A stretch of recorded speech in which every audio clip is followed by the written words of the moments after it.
The last big dance of the year is over. Tonight is the most wonderful spring night you ever knew, Sally. The air is so soft, and Hank is such a nice guy. Let's go to Mountain Park for a while and look at the moon. We can turn off at Hatfield. Let's decide when we get to Hatfield, all right? Okay. You could have impulsively answered yes or no. Why didn't you, Sally? Was it because you have learned to recognize when your own emotions want to take over? It wasn't too long ago when you started to think about your emotions objectively. There was that day in class. Hank was there, too. May I have your attention, please? You are wondering what today's lesson will be about. Today's lesson in psychology is going to be about emotions. Now, we all start with a primary set, and as we grow older, we acquire more of them. We've all read about Bluebeard's closet and Pandora's box. Most of us know the fascination of locked places and hidden things. That fascination is probably the emotional side of our curiosity. Would you like to know what's in the box? All right. Why don't you come up around the table?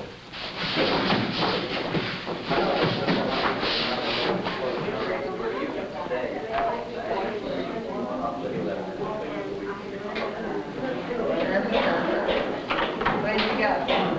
Went to the train station.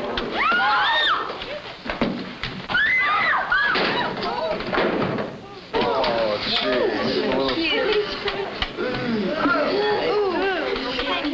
You've just experienced emotion. Unreasoning, illogical emotion.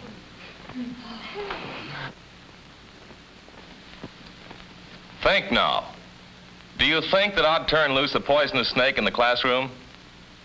Only association would cause you to feel the emotion of fear at the sight of a harmless snake.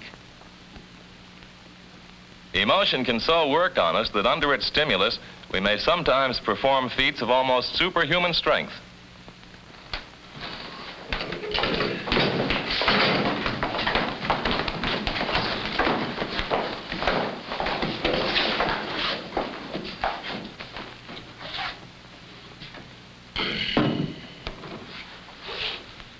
Now, would you like to come up around the table and see what's in the second box? Most of you now plainly show the results of emotional conditioning. A box held a snake. You don't like snakes. So now you associate a box with a snake or with some possible danger.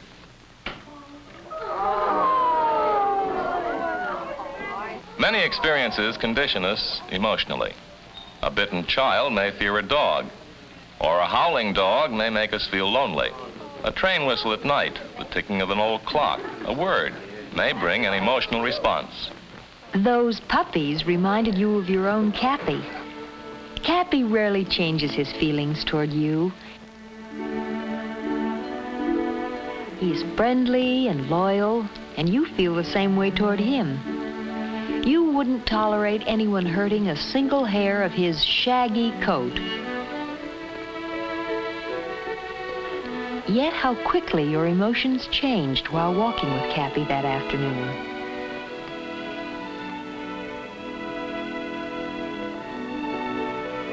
You saw the familiar convertible rolling by.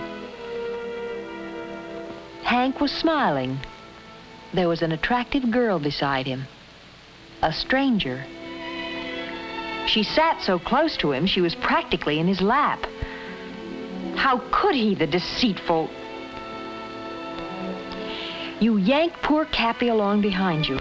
The Cappy you love. You were hurt, furious, and indignant all at once. You were jealous. You felt completely alone, deserted.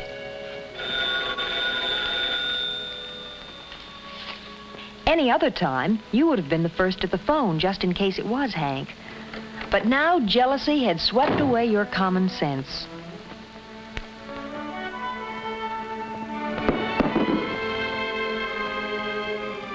Fortunately, your mother has a sense of humor.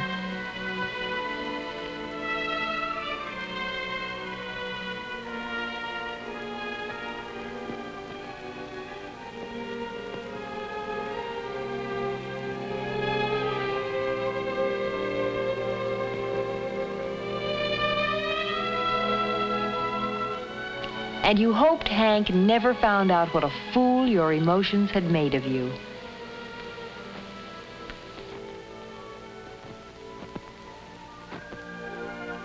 You came to realize what your parents mean to you. How pleasant the feeling of emotional security is. The mutual love and respect you all share and take for granted.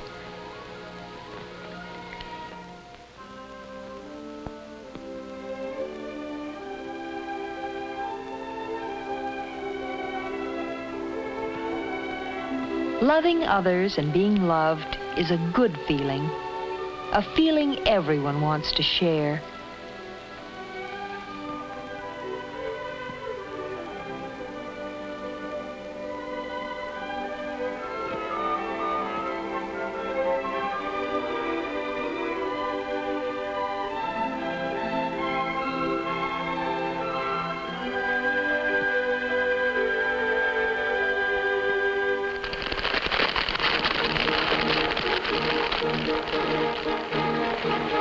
Then there was the night your schoolmates shared a different, ugly emotion.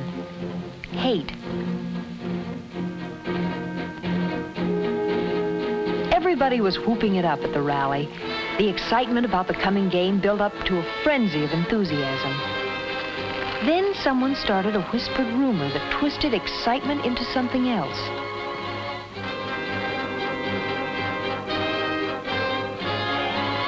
What made them pick that particular teacher's house? What reason did anyone have to start such a thing?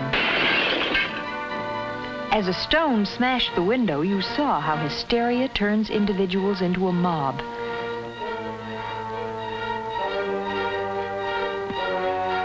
You were amazed to see sudden impulses rob normally decent people of their values.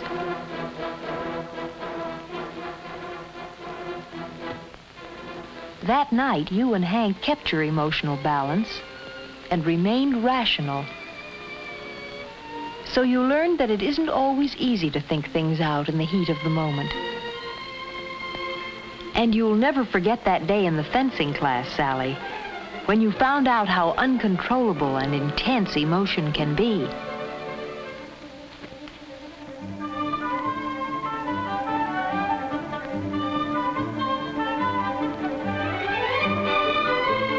Your opponent's dogged parrying seemed perfect, tireless. Again and again, she moved just a little faster than you. Your intense frustration boiled up inside you and then suddenly erupted into white anger. You wanted to injure her, and then caught control of yourself. It left you sick to your stomach, and even now you wince when you think of it. No, you never want to feel that way again, Sally.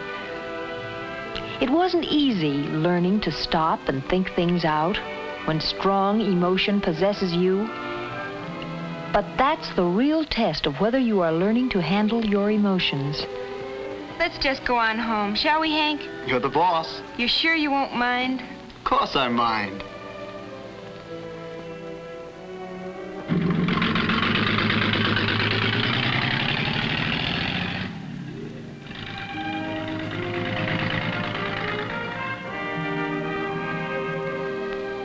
You've learned through experience that no matter how deep the emotion is, you don't have to let it take you over. You have come to realize that by bringing calm reasoning to emotional questions, your decisions will be what you really want them to be.